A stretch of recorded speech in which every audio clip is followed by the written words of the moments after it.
Well, it's been an eventful week.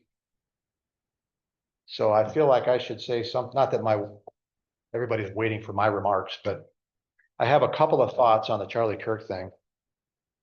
I actually have never heard him speak. He's never been, I've never been into the sort of constitutional, persuading the mob, interact with and dialogue with the mob kind of thing. I've never been interested in that. And I hope the best for the guys that do, Matt Walsh and Michael Knowles and some others. But my thought on it, two thoughts. Number one, I think we have, for the first time in my life, a genuine Christian martyr. And that guy died for his faith. And to confirm it, reaffirm it, is the response of the mob in social media and in office buildings. One of mine being an example of it. So that's one thought. And the other thought is, am I wrong on the martyr? Is there somebody else that in the United States, it happens overseas probably quite frequently, but in the United States, I can't really think of somebody in this category in the last 60 years. So if you think of somebody, let me know. Next, it's just remarkable that it happens right after we finish talking about, we come through a summer of what we've been doing. And we closed with this slide. Actually, I don't think I got to this slide, but I'm not going to say much about it. Take a look at the morality. We talked a lot about morality and third wave feminist, intersectional feminist morality, which is the reigning morality of the day. And I put here that it's Marxist, which means it's ends justified. Ends justify the means by any means necessary. And LGBT.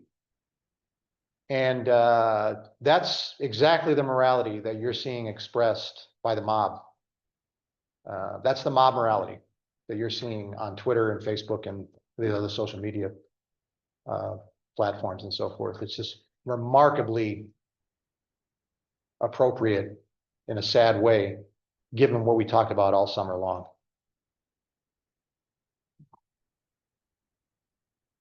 So this is a classic case of the prevailing narrative in action, oppressor versus oppressed, where he was viewed as one of the oppressors, and all of the supposed oppressed are piling on now and feeling total freedom to do it without any consequence. And it turns out there is consequence, because I think what's going on is an awful lot of people on that side of the political spectrum kind of like Charlie Kirk.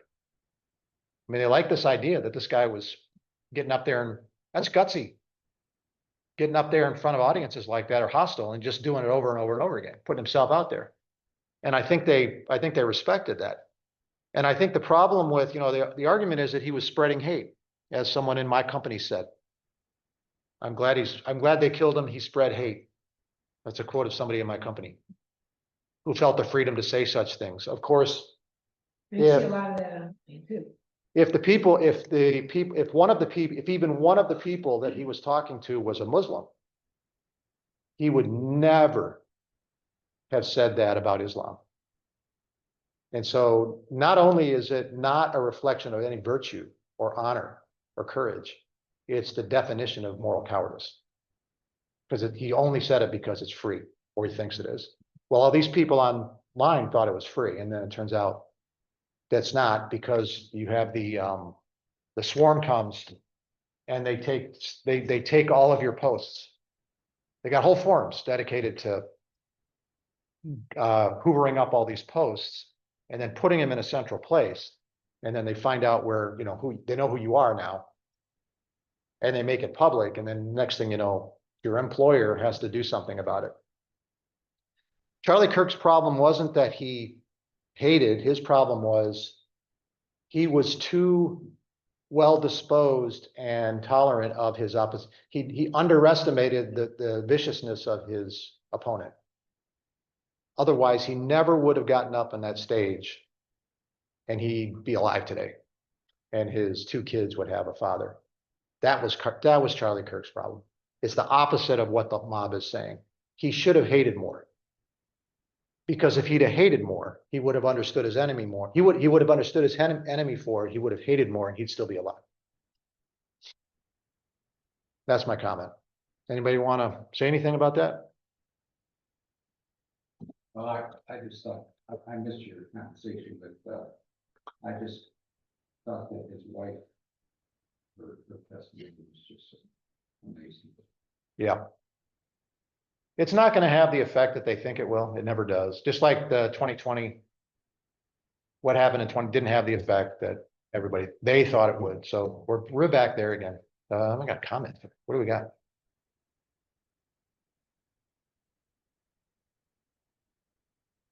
Somebody agrees with me 100%. Is that what I just saw? Yes. I got one thumbs up.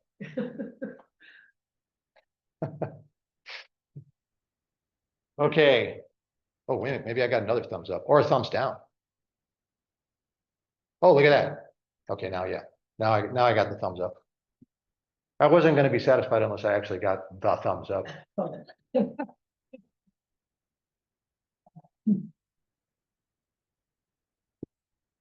Alrighty. Moving right along. Enough of that. Let's see. So are you gonna give us a copy of that screen you just had up on the? Oh, yeah, actually Jody already asked for it and I forgot. That needs to be a color one probably. I'll have to go to the copy center and make some copies of that. That's a good idea. Last week, Phil mentioned this famous analogy that a guy by the name of Frederick Hoyle, who is, I think he's a mathematician, but very famous. And Phil referenced the jumbo jet in the junkyard and the odds of the origin of life are against the origin of life are greater than a tornado coming through and self-assembling and the parts self-assemble into a jumbo jet or something like that. Anyway, this is the actual quote. A junkyard, this is from Hoyle. A junkyard contains all the bits and pieces of a Boeing 747 dismembered and in disarray. A whirlwind happens to blow through the yard. What is the chance that after its passage, a fully assembled 747 ready to fly will be found standing there? And that's what he likened the origin of life to. So he was not, by any stretch of the imagination, a creationist. He was an evolutionist. But, you know, it's the problem of math. And you cannot get away from the problem of math when it comes to the question of the origin of life. And so I was looking through this post by this guy, whoever he is. And let's see, where is it? There, Hoyle's calculation, probability of spontaneous origin of 2,000 proteins of 200 amino acids. This number should sound familiar based on what we talked about last week. That's one protein right there, not all 2,000. And so that's why he said it's a problem of scale, math scale. The numbers are just staggering. And so he got criticized because, no, we're not, the evolution said, well, we're not talking about the spontaneous generation of this stuff. It's by evolution, by mutational change. My response is, no, that actually probably makes the problem worse. It highlights the problem. There's not enough time in the universe to ever come close. You still need the chains. You still need the chains of amino acids. There's absolutely no way around that. And you only have however many billions of years for that work to be done. So you've got some names here, some of whom I've read. Daniel Denton. Daniel Denton. Is it Daniel Denton? I think so. Paul Davies, I read a physics book from him, a public, like a, something he wrote for a lay audience like me. Johnson, what's that guy's first name? He wrote the book Darwin on Trial. Did anybody remember that one? I read that one. William Dembski, I've read at least one of his books, not this one though, Religion and the Sciences. But anyway, the point is that this does not go away. This is written, when is this? 2014 is updated. I mean, this just doesn't go away. That math right there, this math right here, this math. There are, so, I mean, you can't get around the numbers. They're just staggering in terms of probabilities. So I was Googling around this morning. And, I was kind of wondering how many proteins are there in the human body. There's an answer. 100,000 different proteins. We talked about the difficulty of randomly spelling Laura's name. And how many times you'd have to do it just to get Laura's name of five characters. So, we talk about 100,000 proteins. I don't know what the average length of these proteins are, but I mean, they're not like 2 amino acids. They're probably 2 orders of magnitude on the average higher than that because they have to do something. But, man, that's a lot. In the time that we have, that's a lot. So I was Googling around a little more. How many atoms in the universe? This will give you an idea of the scale. Somewhere around 10 to the 80. We'll go with it. 10 to the 80. What is 10 to the 80 compared to 10 to the 40,000th? It's the smallest drop of water in the ocean. That's just to give you an idea of the scale. There's no relationship between the atoms and the math problem. I'm just giving you a sense of 10 to the 40,000th is infinity. So is 10 to the 80th. It's all the atoms in the universe. So I don't know. There's the lower end, 10 to 78. Doesn't sound like much, but a lot of zeros between 10 to the 78th and 10 to the 82. That's 100 billion galaxies. Each galaxy has on the average 1 trillion stars. And you still only get to 10 to the 80. But man, when you're talking about assembling proteins, the scale problem. And then What's that? that's assuming the universe has an end. Yeah, and I think it certainly has an end. It's not God. He's not the universe, though. He's separate. He's not the universe. I mean, I don't believe in infinity. I think infinity is a mythic fantasy. I don't believe in infinity. I don't believe there's anything that goes on and on and on and on forever. I mean, no matter how far you go, you can't even really get to numbers, practically speaking. These numbers we're talking about, do they exist? Well, not anywhere in nature or in the universe does the number 10 to the 40,000th exist. What on earth would express 10 to the 40,000? I mean, and maybe if you divided up the space in the universe in small enough fragments, you'd get to 10 to the 40,000th. I don't know, but. So yeah, I mean, if you're going to say, if you consider 10 to the 18 or 10 to the 80 to be infinite, then I would accept that, yeah. But you always reach an end. Hey, The Bible talks about heaven being in the third heaven, so. You're talking about a reality that transcends this physical reality of space and time. There would be an end of place that God lives is the third heaven, so. Okay, that's enough. That's Frederick Hoyle. I think he died believing in that the origin of life is found in a higher consciousness, a higher intelligence, but he did not die a Christian or anything like that. I'm pretty sure. Okay, does anybody want to say anything about that? The puzzle why you saying people leave infinity, what do you mean by that? I don't believe anything never ends. What about God? He's not a part of this physical universe. He transcends this physical reality. Nothing in this physical reality is infinite. He's beyond time, He space, doesn't, and matter.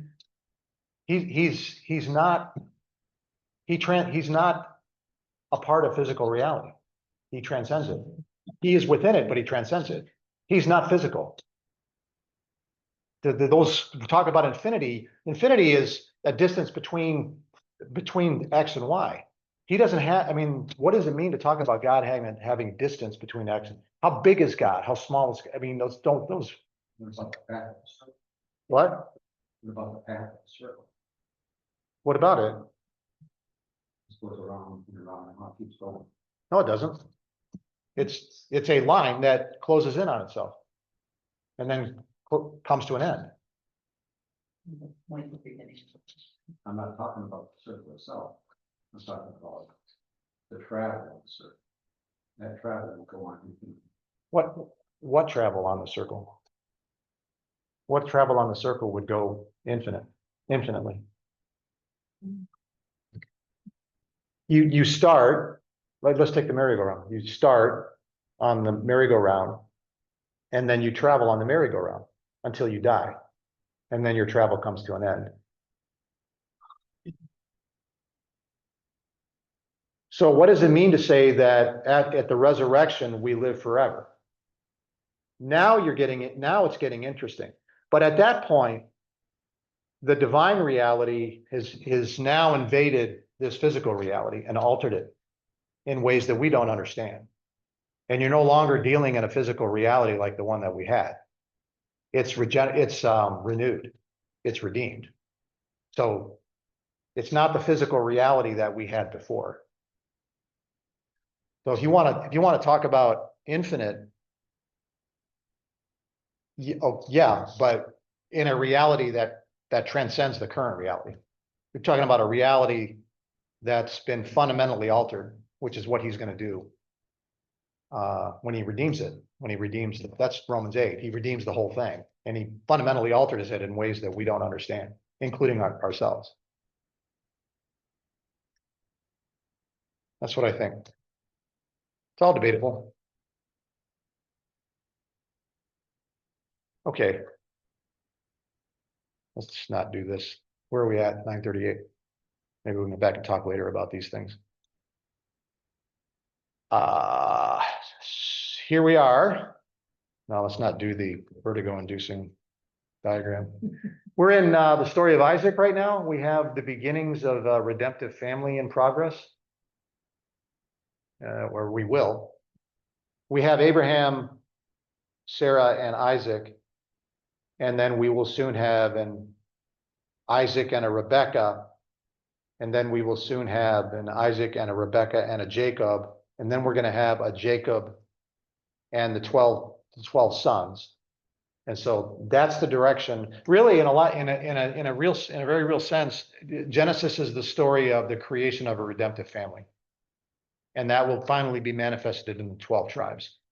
And that's the family, if you will, the lineage, the kindred that will carry forth, that will eventually produce the Christ and universal redemption. So, and Genesis is the story of the beginning of this redemptive family that will proceed on through the centuries to finally arrive at the Christ. So we just came through chapter 22, which is the end of a bracket. Where's that at? Should have looked this up. Well, anyway, I'm not going to waste any more time on it because I'm still wasting time. Oh, there it is. Between the covenant of land, but there's no son. That's chapter 15, but there's no son. for Abraham to inherit. So that's the great problem. That's the threat to the covenant. There is no son. He keeps batting away the options. Ishmael, nope. Eliezer, nope. Someone else from his house, nope. And then finally, in chapter 22, the resolution to the great problem comes about. Isaac is born. And is that 21? 21. Isaac is born. And then in 22, the threat again that heir will be wiped out, which is resolved with God's presence and his affirmation of the, so really it's an affirmation. It's basically another stage in what do you want to call it? In the ratification of the covenant. Because it's at this point that God says, now I know that you believe me, or I forget how he says it, because you have not withheld your son. Therefore, and then he reaffirms the covenant promise. I will multiply you as the stars of heaven and so forth. And so now now that that's been resolved, we're going to see progress made through Rebecca and Isaac, and then Jacob, and the mess back in Paddan Aram when he has the 4 wives and the 12 kids, and off we go to them, off to the races. So let's go ahead and take a look at Genesis 23. The next 2 chapters are hard. These are difficult chapters. These people cared about things that us moderns probably don't care much about. And the next 2 chapters, in a sense, make no sense to us. He's going to take a whole chapter. This entire narrative is going to be on the death and burial of Sarah. And then the next chapter is going to be on an arranged marriage. Isaac needs a wife, and so Abraham is going to arrange a marriage. And that is one of the longest narratives, single continuous narratives in the entire book of Genesis. Maybe Joseph in Egypt. That's longer.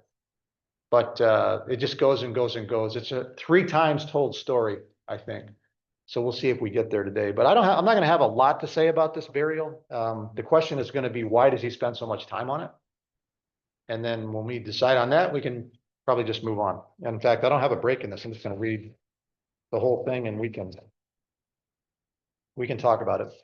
Sarah lived 127 years. These were the years of the life of Sarah, and Sarah died at Kiriath Arba, that is Hebron. Is that the 3rd name? Or, okay, no, it's the same name. In the land of Canaan.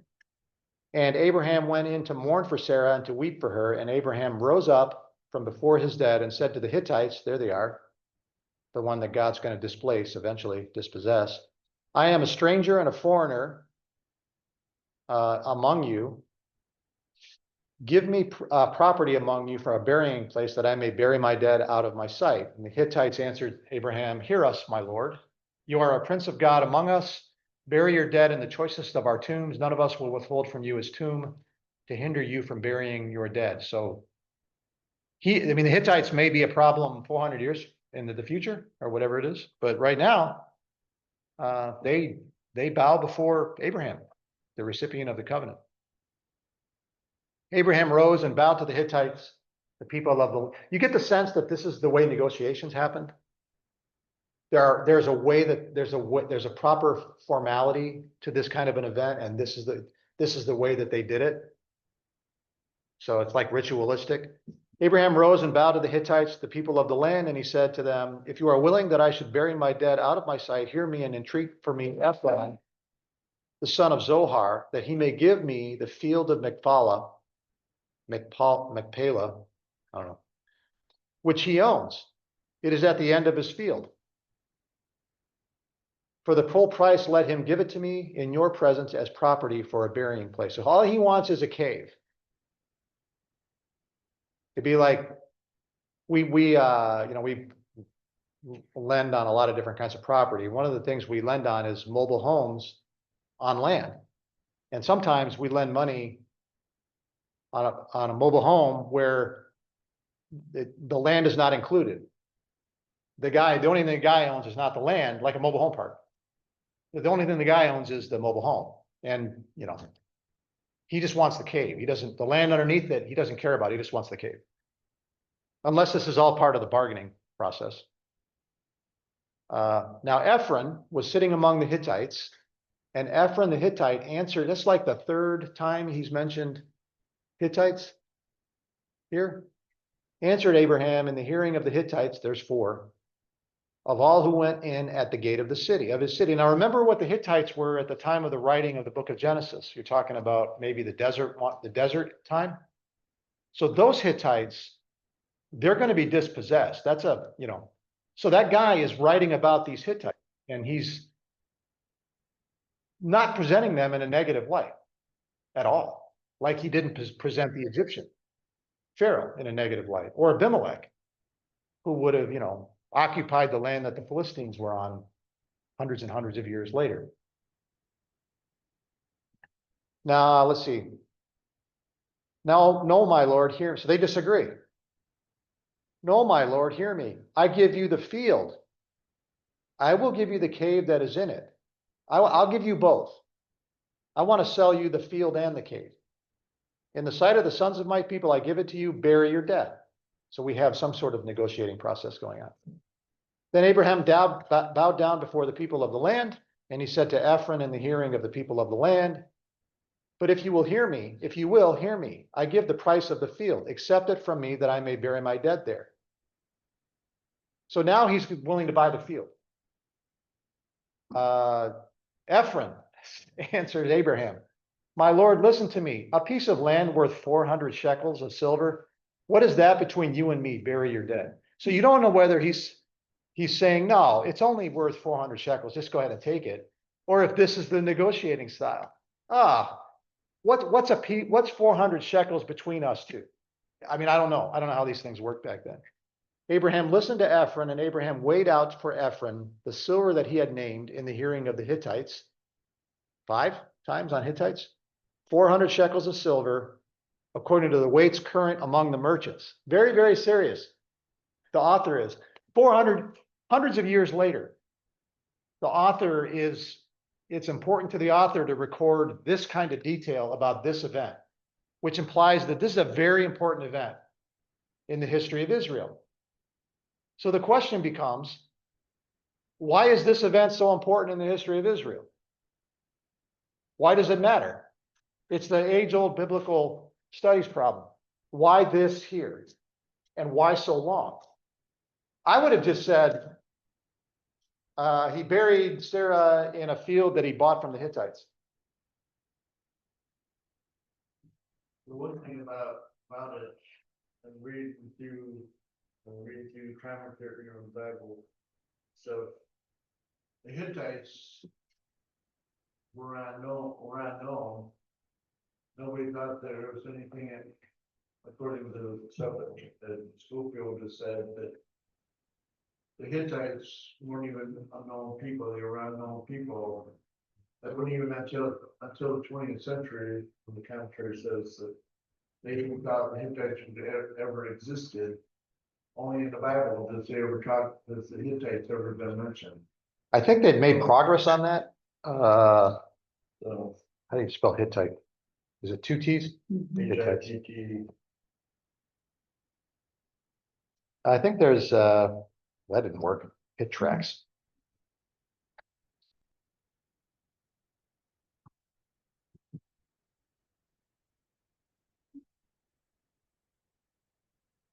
Gotta watch the search here.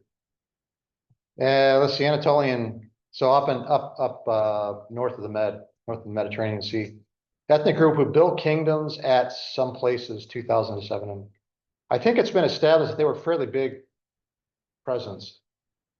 I think the debate was there's no record of them down in Canaan or in Egypt or anything like that. And so they've made discoveries. According to the Schofield, it was like they found them in Egypt or something. Yeah. Well, anyway. All right. So he got it right, the author got it right. There were Hittites. And I don't think it's debatable. I think the debate was, no, the Hittites weren't in Canaan, you know. And then well, not so fast, like usual, you know. They do the same thing with the Philistines. The Philistines were not in the Gaza area at that time, you know, where they will eventually be under when the story of the Judges comes to an end. But anyway, so that's the Hittites, yeah. What's special about the Hittites? Well, remember now I forgot how to spell Hittite. ITTITE.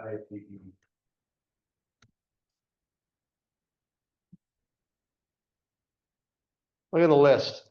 Genesis 15, during the midst of the covenant promise, it is explicitly stated that he will dispossess the Hittites, along with these other groups, the Amorites, Canaanites, Jebusites, and so forth. So they're one of the cursed populations.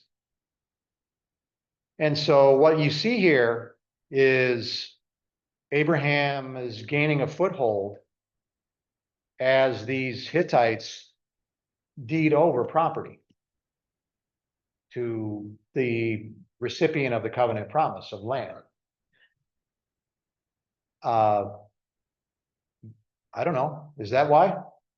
I mean, it's the first time he's bought land. I would also think in the fact that Abraham didn't want to think, I don't want to owe anything to these Hittites for giving me land to bury my dead. And plus the fact that as you continue to go through the book of Genesis, wasn't just Abraham and Sarah that was buried in that tomb, it was Yes. a lot of the rest of the family, so it became a significant family burial Yep. place, so. In a sense, it's ground zero for the nation of Israel. It's the place of the ancestors. When he talks about, I am the God of Abraham and the God of Isaac and the God of Jacob and so forth. Was Jacob buried at the same location? I think so. Uh, They brought Joseph's bones back and buried him there too. So this is, it's a momentous event. We know it's a momentous event because the author spent so much time on it. And we would be inclined to say, who cares about this? And we move on. Yeah, we go, how does this apply to us? Well, good luck. Good luck. I mean, I can think of something. But, that's not what it's doing here. It's communicating something important about the unfolding drama of the history of redemption. As we see Abraham for the first time, he's remember how this started. I am a sojourner and a foreigner among you.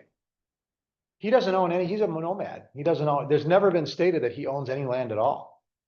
So it starts with, hey, look, guys, I don't have any place. I'm a nomad. I don't own any, I'm just wandering around. And I don't own any land. So can you help me out here? I need to buy some land because I have dead to bury. And they say, okay, we'll give you the field for 400 shekels. So at that moment, in a sense, he stops being a sojourner, a traveler in a land that is not his, and he suddenly has roots. He suddenly has land that is his. That's the great patriarch has gained a foothold, a physical foothold in geographic foothold in the land of promise that was promised in chapter 15. I think it has something to do with that, and that's why it matters.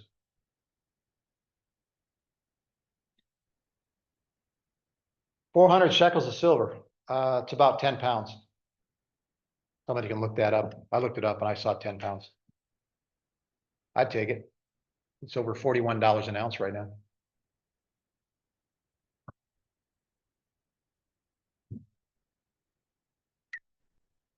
And there's witnesses, so that's what I think it's doing there.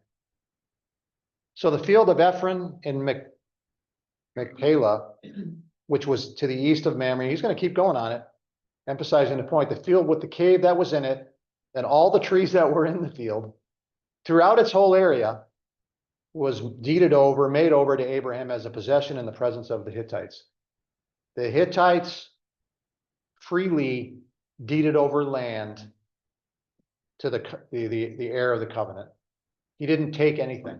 He paid for it. And it was the result of an arranged business deal that all parties were happy with. Before all who went in at the gate of his city. Another thing might be too, in the fact that where did Abraham get this money?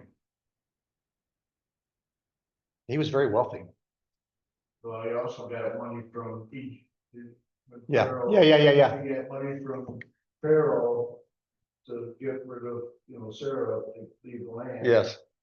And so he's probably using this money here to because basically Abraham did work for the most part, he just minded the land, so. Yeah. I mean, he would have been like a sheep and I would assume cattle and stuff like that. That's what Jacob's going to be a specialist at that, which tells me that was the family's trade. So, but basically, your wealth was based on how many your Yeah. animals and stuff, not by money. So, Yeah, I agree. This very well could have been Egyptian money. After this, Abraham buried Sarah, his wife, in the cave of the field of Machpelah, east of Mamre, that is Hebron, in the land of Canaan. Now, there's another connection. Why does Hebron matter? What is Hebron? because that's where David was king the first 7 years of his king. Yeah, David, what do we got here? Let's see. I really need to organize these maps. It's getting out of control. Get this one. Taking so long. I need a new laptop. There's Hebron. There's the allotment of Judah. There's Jerusalem in Benjamin's territory. And here's Hebron. So in the time in 2 Kings, after Saul is killed by the Philistines, David will be anointed king over Judah in Hebron. And you will see him when he's in the land of the Philistines, and he attacks the Amalekites that he attacks from Gath or wherever he's staying. He launches an attack, and it was a secret. He didn't tell the lords of the Philistines that he was going to do it, but he sent back tribute to Hebron, to the elders in Hebron, because he was thinking ahead, and he was making sure that when the time came, the way would be cleared for him to be anointed. He was already thinking about all that. But anyway, that's the importance of Hebron. It was basically the capital of the tribe of Judah. So he will be anointed king in Hebron. David will. And then 7.5 years later, the rest of the tribes, he will gain control over the rest of the tribes as well, all Israel. And then the capital then will really be Jerusalem. That'll become the city of David, or a piece of that will be called the city of David. So that's the importance of Hebron. So even here, in this story, he's mentioned Hebron. He opens with Hebron right here.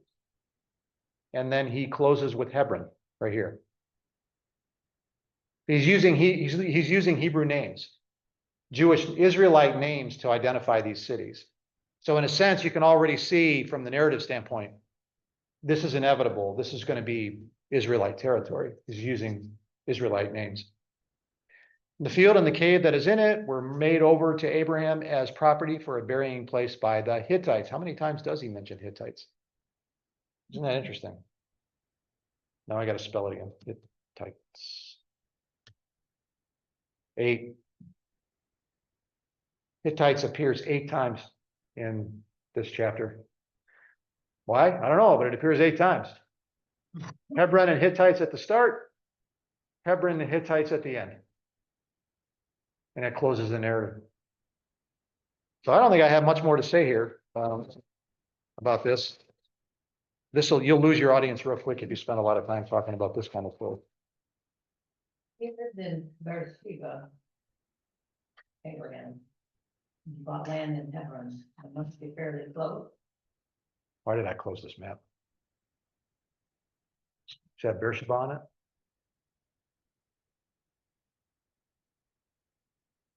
What's going on, right? This is where he took up residence in a sense. But when he decides he wants to bury Sarah, he chooses, I mean, he may just have scouted around That's where And- it came from. and you gotta find the right place in it. So that's what I need. Yeah. This is desert. I mean, it's all desert down here, I think. Let's take a look. The fact too, you know, the Hittites might have owned all that land, it might have been all that territory, too, so. Pretty desolate. I don't know. Look at the history. Man. Look at the history. Still there. But sometimes on the map, they don't really, you know, because the land of Israel is very compact. So it could have been closer to, those cities could have been closer together than what a map shows, you know, they're kind of trying to be, It's a distance here. you know. So. It's basically, it seems like the land of the original Israel was only like about 30 miles. 30 miles this way. Yeah. It's more like a couple of hundred, like this. So this looks to be a fraction of that, you know, it's not far. I could ask AI, but I'm not going to. Because we don't care all that much. So that's the story of his burial, of Sarah's burial. Fairly positive portrayal of the Hittites. They're voluntarily deeding over land. And the Ephron is implying that he's already called him a prince among us. You are a prince among us. And that's negotiating. I know you have the money. What is 400 shekels to you, my lord? Knowing what Abraham has. And so, right, there's no negotiating. He just pays it because he's got the money and they know it. Yeah, apparently I looked this up. Abraham, Isaac, and Jacob are all buried on this land. Sarah is almost incidental. What matters is this is going to be the resting place for the patriarchs.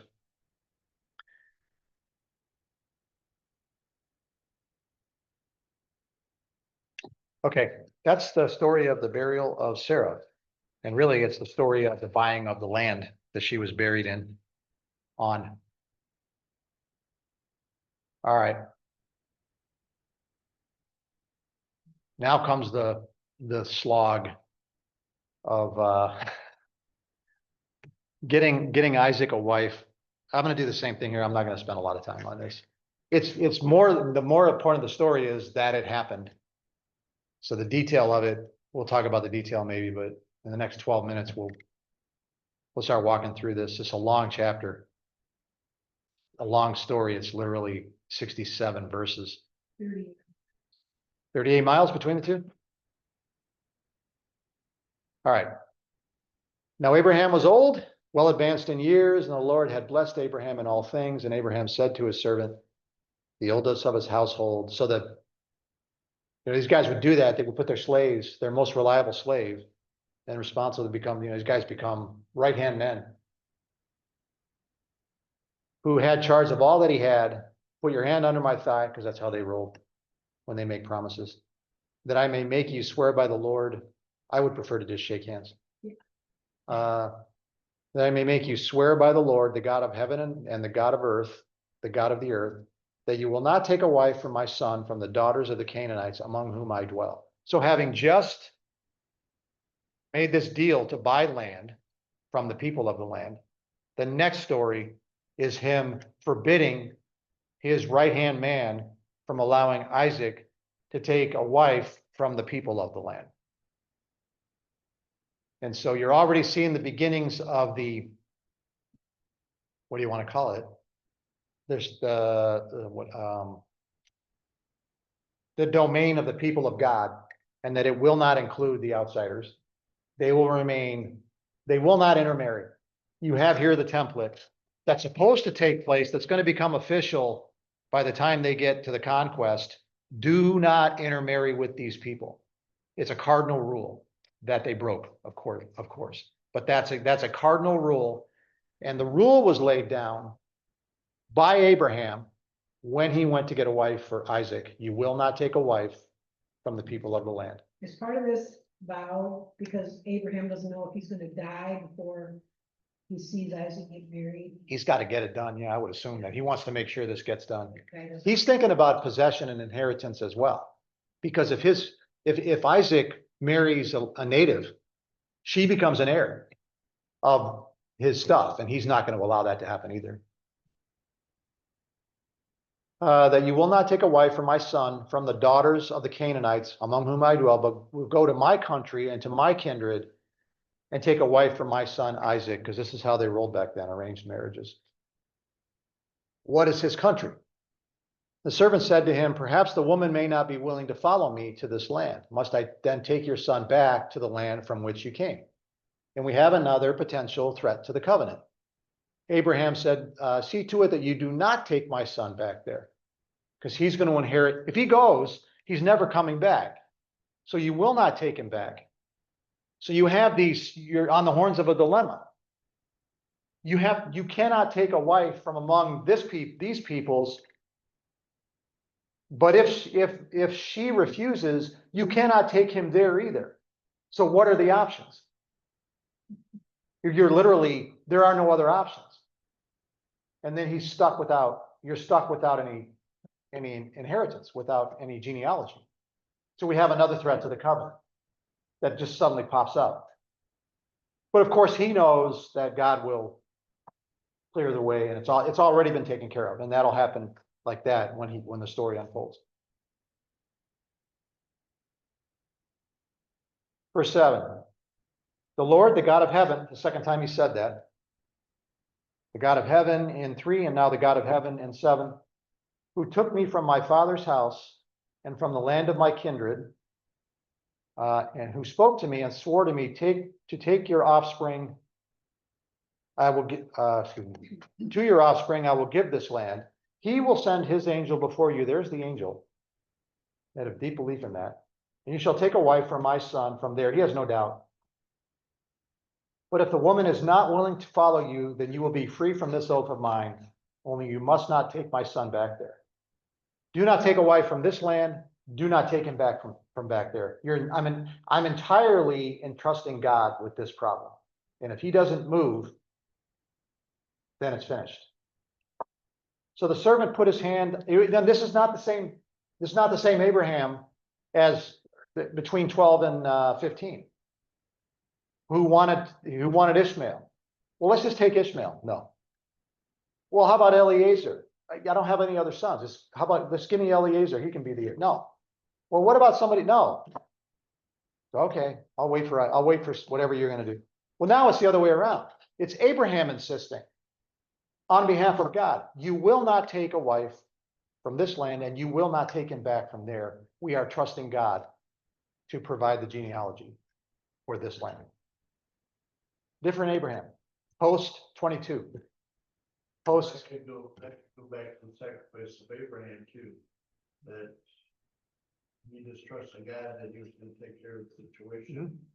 And now he's learned from that experience that God is in control and God's going to take care of what needs to be taken care of. So, Yeah, he's not the same person that he was before 22.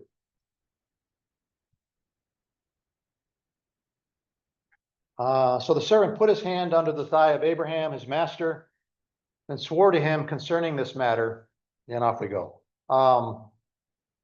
Why not just send Isaac? Why send the servant?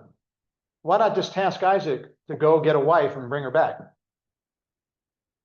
He might not come back. Because he might not come back. I don't trust him to not come back.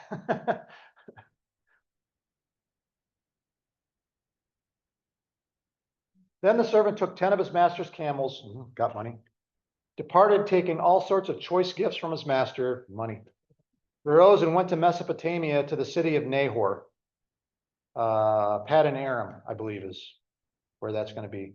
So we're back to the east of Paddan Aram.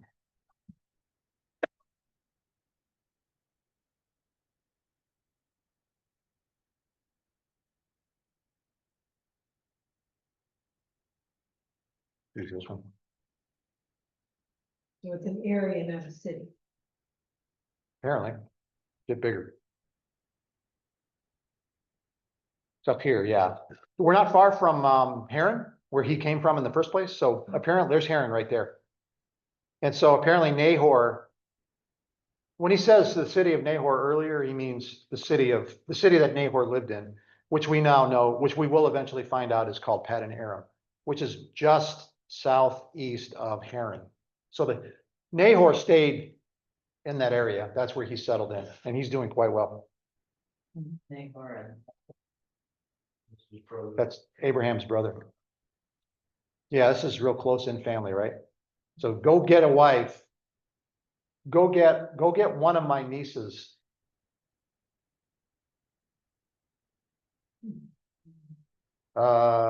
Second niece, great nieces?